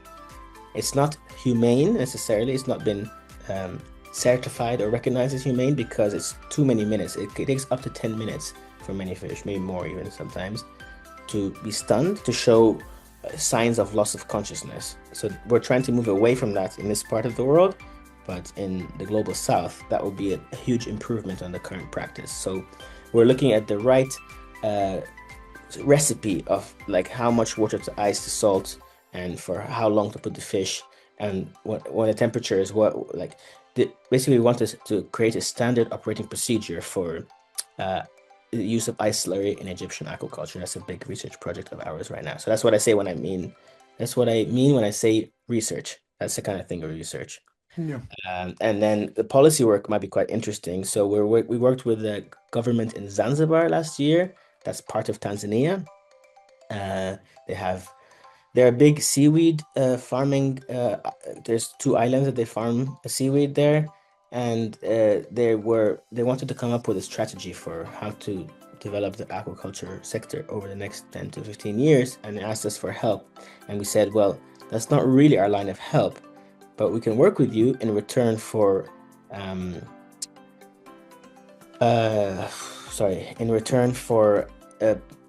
agreeing to put in high welfare practices into the strategy. So as the sector grows, we will adhere to treating the fish better and having guidelines on how to stock them at lower densities and blah blah blah blah, which is obviously just language, but it's helpful for setting a precedent so that when we're going to other jurisdictions, we can say, hey, Zanzibar agreed to this, it's the first in Africa, blah blah blah. But that was a really cool thing. So it was the first time we ever worked in policy type work like that, and it was adopted officially by the government, and now they're following that plan, and we have plans to follow up with them on how to make sure that's implemented. One of the really cool things though, Andres, that came out of that was that we discovered actually they want to start farming fish, but they farm seaweed and they're very well suited to seaweed, and there's a lot of scope for sticking with seaweed, which is not controversial. It's actually a win-win-win-win because it has so many benefits for the environment. It's a carbon sequester, like it with the whole nutrition wise, habitat for spirulina, things.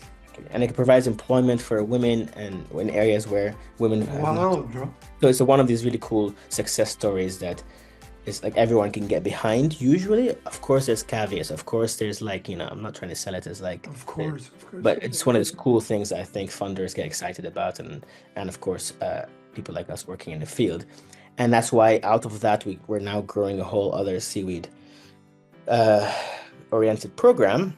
And we're also working this year with the Kenyan government to develop a code of practice and the standard for farmed fish welfare. That will be the very first ever in Africa, like a government endorsed standard. It's like the Bureau of Standards itself that's asked for this piece of work to be done. So that'll be very,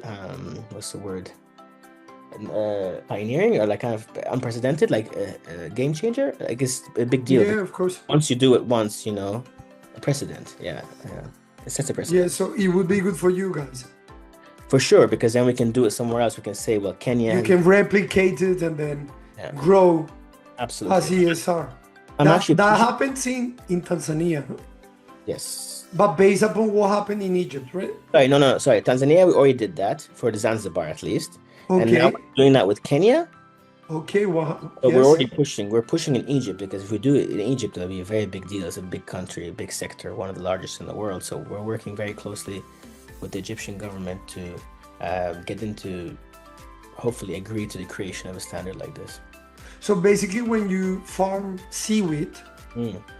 I guess, do you need certain conditions for the water, no?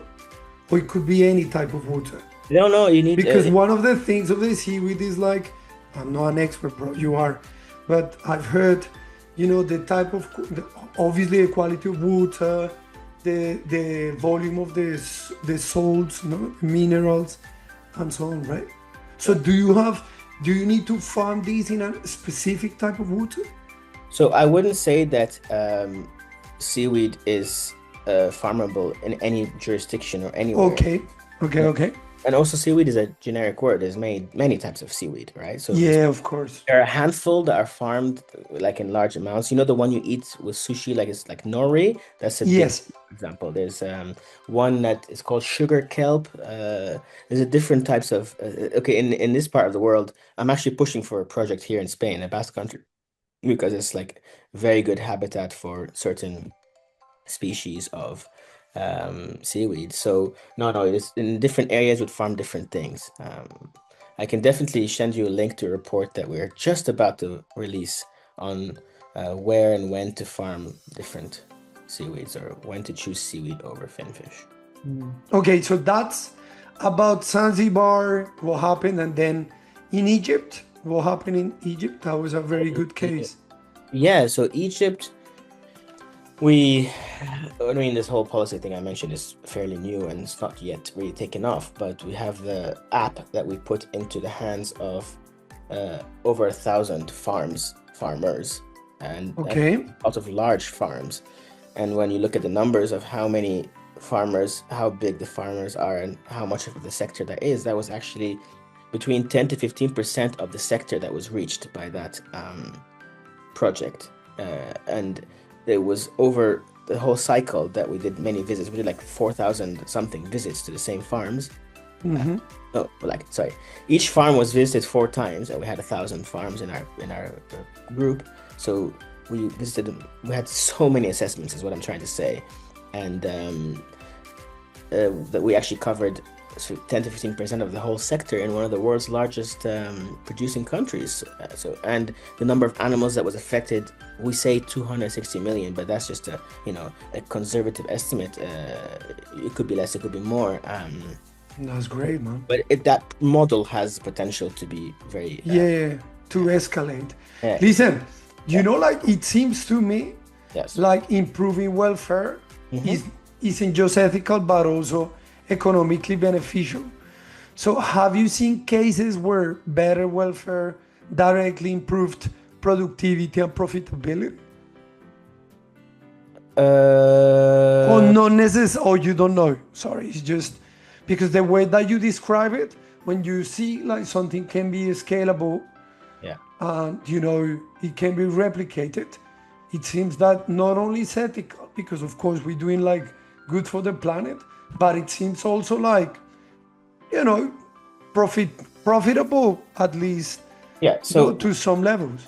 Yeah, so when we have webinars on this topic, or when I attend webinars, I'm always looking at the Zoom, or not Zoom, but like the chat in the discussion to see activists and producers and different people like arguing about their opinions. And this is a point that comes up a lot.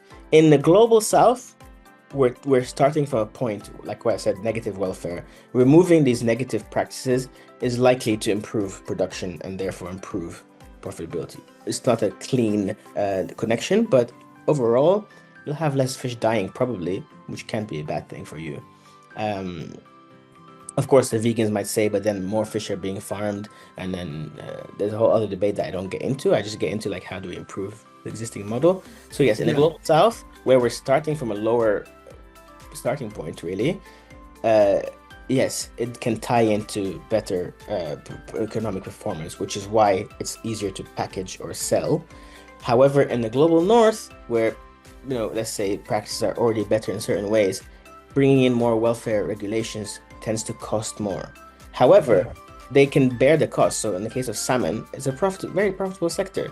More regulations is not going to push them to be bankrupt, actually, and we have to hold them to a higher standard because again, it's not a food security issue, and these are publicly listed companies. It's not like small players. Like there's one one Norwegian company that's up there with like once you get publicly listed, it means that you're a big business. Yeah, of course. And some fishing companies too. So yes, there are links between good for the environment and good for your pocket for small farmers and middle scale farmers in low middle income countries.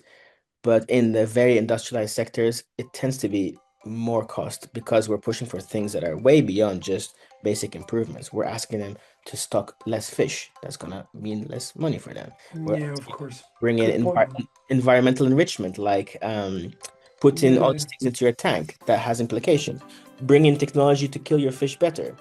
These are all costs for them. Yeah. That last one might not be so bad because actually it has better quality, and then maybe you can charge more. But the industry pushes back. They actually don't like welfare stuff. Most people, they run away from us in many events because they think we're like, or they roll their eyes when we say welfare in the European Union, like a council that we attend. There's something called the Aquaculture Advisory Council. It's like dominated by welfare advocates, and all these like Italian and Spanish and Mediterranean producers, they hate it. They hate it. They're like, who are these people coming to like say, no, you shouldn't farm or you should farm less? Or there's a lot of ugly. Yeah, I guess there are a lot of interest. So listen, what I like about these cases, and also you mentioned several times, is the, let's say, integration of technology, right? Yes.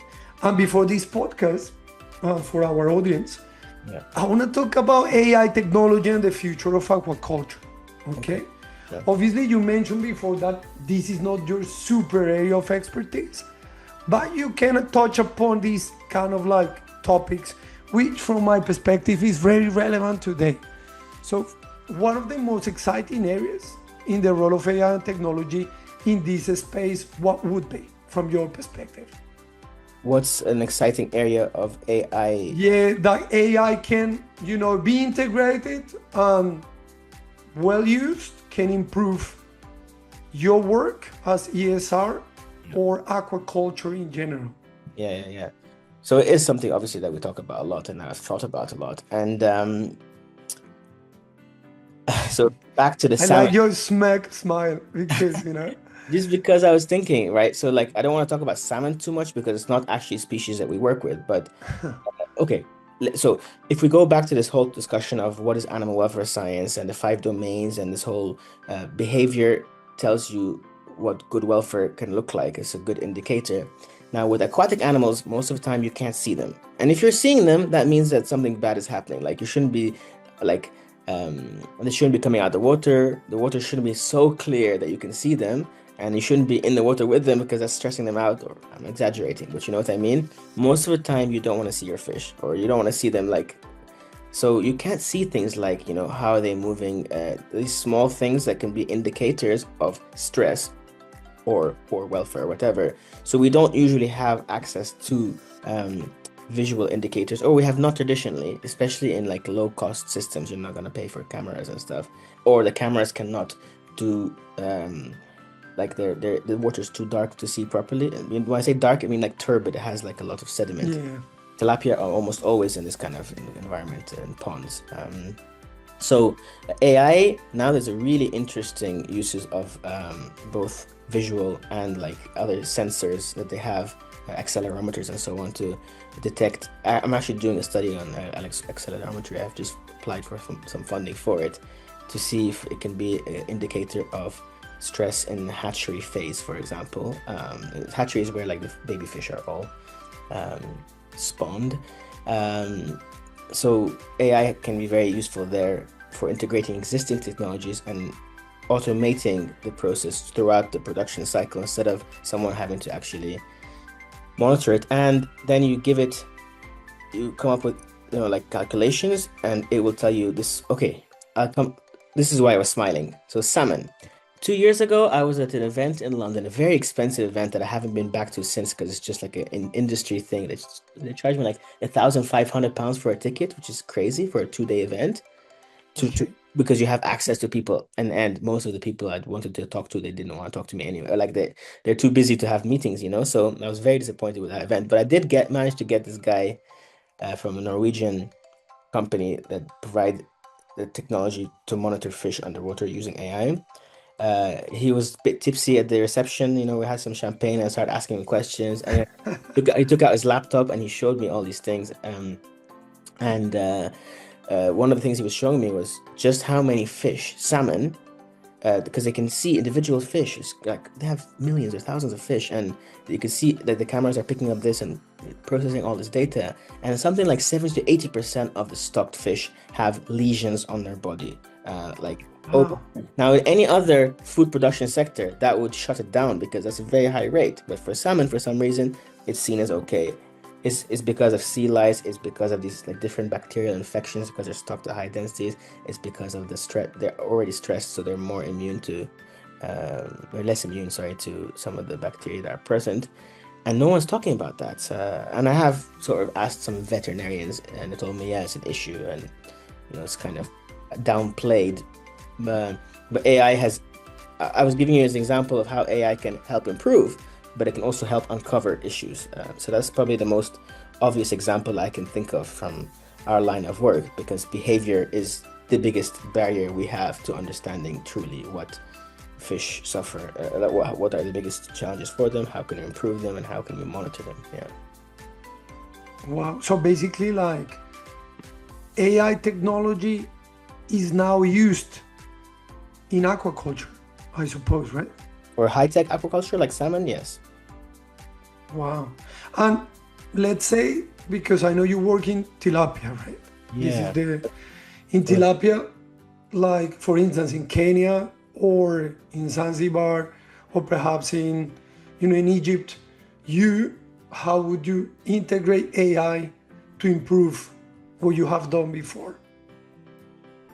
So there are a couple of companies. There's one called Nile in Egypt, like a play on the word Nile, that they have these like automated solutions for detecting water quality in the ponds and also helping you feed better. So they have sensors for how the fish are. And another problem we have, both from welfare and from production, is how to ensure that the feed is not being wasted, ensure that fish, like all the fish, get equal amounts of feed. It's very difficult for small scale producers because the larger fish will fight, and the smarter fish or whatever will get more feed. So these sensors can tell you how much feed is being wasted, and you can optimize your use of feed. And the feed is the biggest cost for most aquaculture producers. That's where most of your money is going, into feeding your fish. So that's something a bit exciting in our parts of the world. Honestly, we haven't seen too much uptake yet because it's hard to convince people. Change takes a long time. And again, for water quality, if you can automate how the water quality is deteriorating or improving, it saves people having to do it manually, and that could potentially improve both production and welfare. One exciting thing is there's now a lot of talk about satellite monitoring of water quality, because you can see changes in the water color and the radars. And I don't know if you did GIS and stuff, but it's really cool, like data that we have now. On the marine level, definitely, but on freshwater too, we can see changes in plankton in like real time, and that you can correlate that with dips in dissolved oxygen concentration. So that will then trigger a farmer to do something different, like to take action. And of course, I'm giving you a simplified version, and it hasn't been proven at all yet, but there's that idea, at least, that would be low cost, high scale, and it could be replicated. So that connected with AI could improve the data reading. Yeah. All of that is AI. So sure, the satellites is the one collecting the data, but to process it and to actually make it usable and transmit it into something actionable, all of that is AI. That's where AI comes in. Oh, that's interesting. And what do you think, like big companies are integrating AI, whereas perhaps middle range aquaculture companies don't? What do you think is about? Is about knowledge? Is about because it's too expensive to integrate it, or what?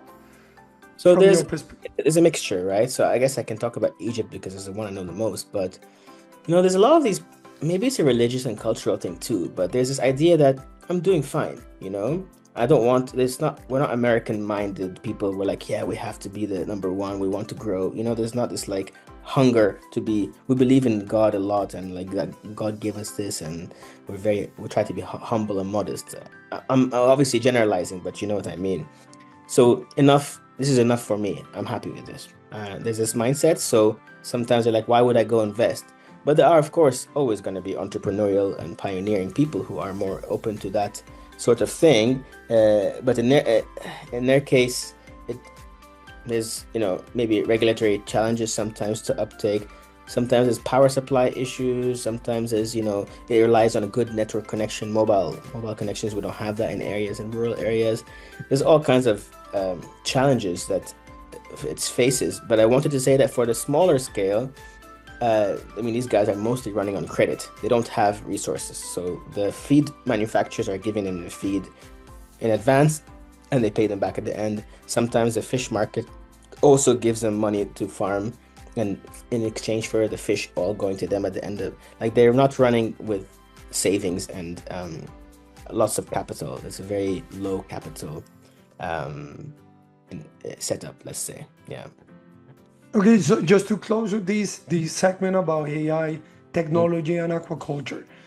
Let's say if one of your beneficiaries or clients come to ESR and say, Wasseem, what do you think, guys? I'm thinking to integrate AI in our aquaculture business. Would you recommend it? I'm always pro how can we improve things, but I'm not a farmer, right? And I don't have a farming background. I don't have this kind of Yeah. mindset. So my mindset is always like, can we do things better? How can we grow and be the best? So I would always say, yes, let's look at what's out there. Even for ESR, I'm always thinking, how can we optimize things? How can we be better? How can I be better? So you're asking me a question that I think is a bit personal in that sense of like, comes back to what you believe and what you think is right. So I would advise them. However, I am aware of the constraints and I don't want to be insensitive, like you said, earlier, or like in the first part, we talked about entitlement and, people forgetting that they're privileged. So, I'm aware that sometimes I come from a different background. So, advising someone on something that for them is not appropriate can be insensitive.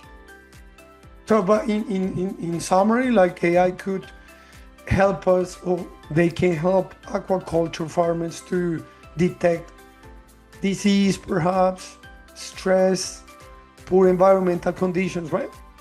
Yes. Things like that. Yes. Yeah, Yeah. definitely. Fantastic. Listen, I want to just close this podcast, bro. Yeah. For businesses in the seafood industry that want to improve, but don't know where to start. From your experience and perspective, what are the 2 or 3 practical steps they can take today? For producers that want to improve. Yeah. Yeah, because normally I'm asked about consumers, like, oh, if people want to do their part in, ocean conservation or whatever, what can they do today? So for producers, the ones who want to improve, always the first step is inform yourself. Like, if it depends where you're starting from, of course, maybe you're a very advanced producer, but in your average producer, there's always room for more learning. Welfare is something that most farmers are not trained in, for example, but inform yourself. And then if you want to bring in tools and things to improve how you carry out your operations, there's plenty of tools out there. I can also send you some links in case that's useful for sharing with the audience. And then, I think also be open to the fact that there's always changes and try to adapt and be, again, back to learning things. So there's always new ways of doing things, and sometimes the old models are not the best models, and we're finding out that actually there's better ways of doing things. So be open to change. Yeah. Okay. Oh, and certification. Sorry, certification. Since we're talking about ethical production, I didn't talk about this yet, but if you have the option of going for a certification in your work, like getting a label on your product that says that you adhere to these standards, that is a good way for you to know that you're doing things in a good way, and also for the consumers and other parts of the supply chain. It's a win-win, even if it comes at a cost. It's a good investment. Fantastic. And if someone wants to like start to learn about, ethical seafood or aquaculture or welfare in the aquaculture space, what two perhaps books or maybe documentaries, I don't know, would you recommend? So actually, I'm publishing a book myself coming out later this year entitled, well, I'm playing with the title still, but it's Animal Welfare and Aquaculture. It's only 200 pages, not a big book. So I could maybe, hopefully there's be a pre-ordering thing coming out soon. But maybe I'll just selfishly plug my own book, but there's loads of handbooks out there if you want a more academic angle. For documentaries, I'm not huge on documentaries, but I mean, it's the classics. They're all going to touch on fish or fisheries somehow, or aquaculture. So the one with David Attenborough, the oceans one, was a big thing in our area. Seaspiracy, of course, I don't agree with a lot of things they say, but that can be an interesting way to understand some of the issues that we've discussed today. Other key books, there's one by a guy called Jonathan Balcom called What a Fish Feels, What a Fish Knows. Yeah, sorry, I'm getting the title confused, but that's Okay. it's a very interesting book by a biologist. I like trying to get insight into the world from a fish's perspective, which is, unprecedented, really. Okay. And the last question is, looking ahead, what excites you the most about the future of this space? I mean, I think coming back to your point about AI, actually, I think AI is improving so many different parts of our lives. Maybe in some areas it's making it worse, but in our line of work, information is now available much faster. We can reach people in a different way. Of course, digitalization of things like the app, this is simple tools that can really make a difference to communities that where resources, like low resource communities. So I'm excited about the potential of technology and including AI and digitalization. Yeah, those are many things, I think. That's fantastic. And it's a lot of people like us. We have the knowledge now, before we didn't have all the knowledge we have now on how to improve fish welfare. So we have the tools and the knowledge to do things better. So, and the good people. Yeah, lots of good people. Sorry, Andres. No, that's awesome, man. Well, Wasseem, always is a pleasure to meet you, man. Thank you for taking your time and talk about your project and this aquaculture space for our audience. And it's really cool to get to know about this space and get to know new stuff. So thank you so much. No, likewise, it's been a pleasure. Thank you for having me, and I look forward to connecting with you again.